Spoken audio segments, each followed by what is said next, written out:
Hi folks, Bob Maindale here. I'm a full-time professional guide and owner of Holding the Line Guide Service based on the eastern edge of the Texas Hill Country. During the summer months, nearly 75% or more of my angling effort is done via downrigging. Downrigging really comes on strong and is super productive in the warm months of the year once the thermocline sets up. In that warm, low-density top water layer where there is an abundance of oxygen, that is where the fish life, bait fish and game fish, thrive during the summer months. Typically, these fish are going to be found in a horizontal band just above what's called the thermocline. And trying to identify and then fish baits in or above the thermocline is a key to summertime success. So, people often ask, how do I get into downrigging? There's so much out there.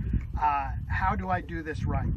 First of all, I suggest that you begin with one downrigger. You often see two on a boat like I have or more.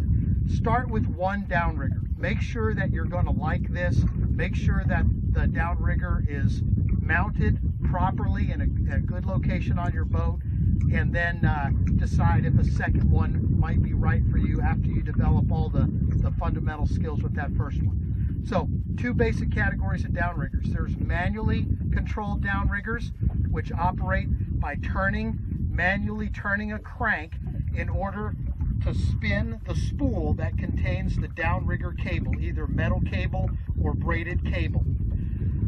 The second kind of downrigger is an automatic or electric downrigger that's typically powered by your boat's 12-volt system, and with the push of a button, your downrigger weight can be raised and lowered, in some cases even cycled to raise up and down rhythmically or cyclically as you're trolling forward.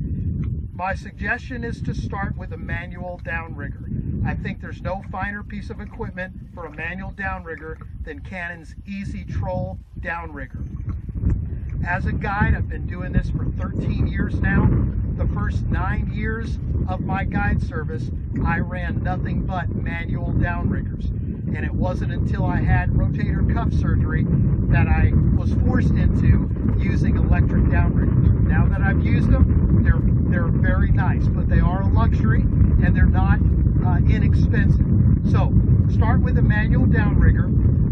On the manual downrigger, you'll want to avoid any downrigger that has a pulley type counter at the front to do the measuring of your line in and out. Those are very inaccurate, they're low quality, and I'd suggest avoiding those. What I'd suggest instead is using the kind that have a digital counter mounted right here, and that's where all of the Canon products with the manual counter have them located, right here. And those are much more accurate, very durable, very easy to reset, and they're just nearly bulletproof.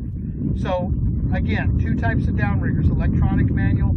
For your beginning effort, start with a manual downrigger, and then the second key is to mount that right. We're going to address that in yet another short video on how to properly mount and locate your downrigger. Hope that's helpful to you. We'll see you on the water.